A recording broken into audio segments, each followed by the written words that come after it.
mulus, enak, Dinikmati ya Pak? dinikmati. Guncang-guncang takutnya Pak? Sampai Pak Zul tadi tidur, saya juga tidur.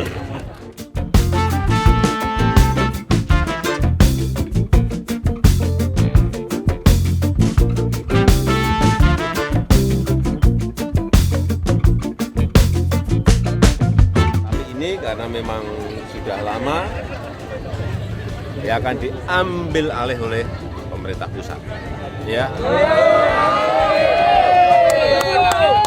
Tahun ini pemerintah pusat khusus untuk Lampung akan mengucurkan anggaran kurang lebih 800 miliar untuk 15 ruas jalan, termasuk ini.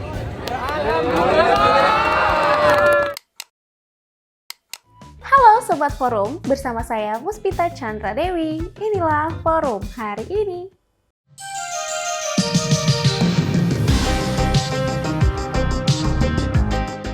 Sebelum kita masuk ke beritanya, jangan lupa like, subscribe, komen, dan nyalakan loncengnya.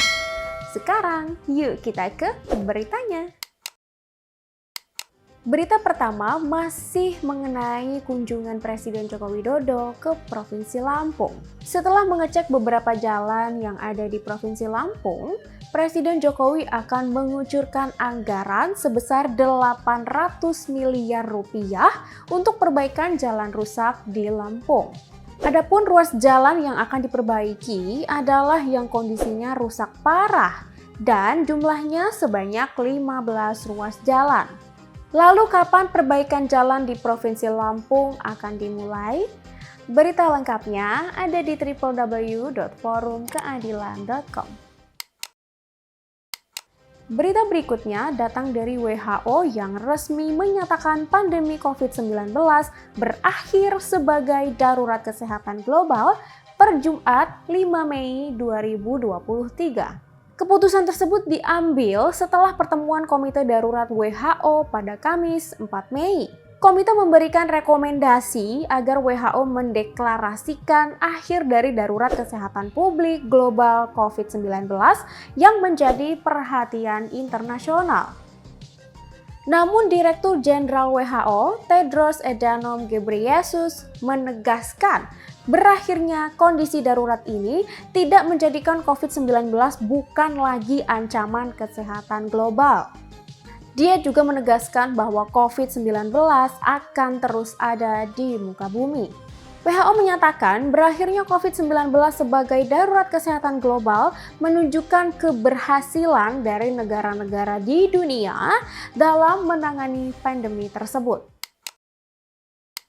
Berita berikutnya datang dari kelanjutan kasus penganiayaan sopir taksi online oleh pengemudi yang memiliki mobil dinas berplat polisi. Polda Metro Jaya menyebut bahwa tersangka penganiayaan tersebut yang bernama David Yulianto berusia 32 tahun telah menggunakan nomor plat palsu polisi sejak 2022 di kendaraan lain miliknya. Kabid Humas Polda Metro Jaya, Kombes Pol Truno Yudo Wisnu Andiko mengatakan nomor plat polisi palsu tersebut digunakan untuk kendaraan miliknya, yaitu mobil Innova sejak Agustus 2022. Dan di kasus ini, David Yulianto menggunakan nomor plat polisi palsu di mobil Mazdanya sejak Maret 2023.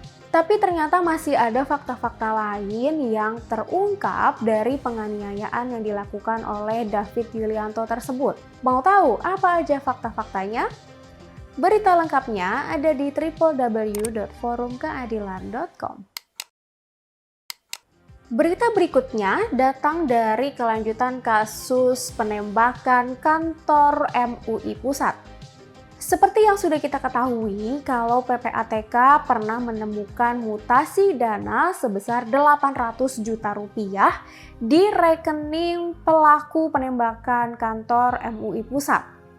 Hal itu menjadi sorotan karena nilai dari mutasi tersebut dianggap janggal.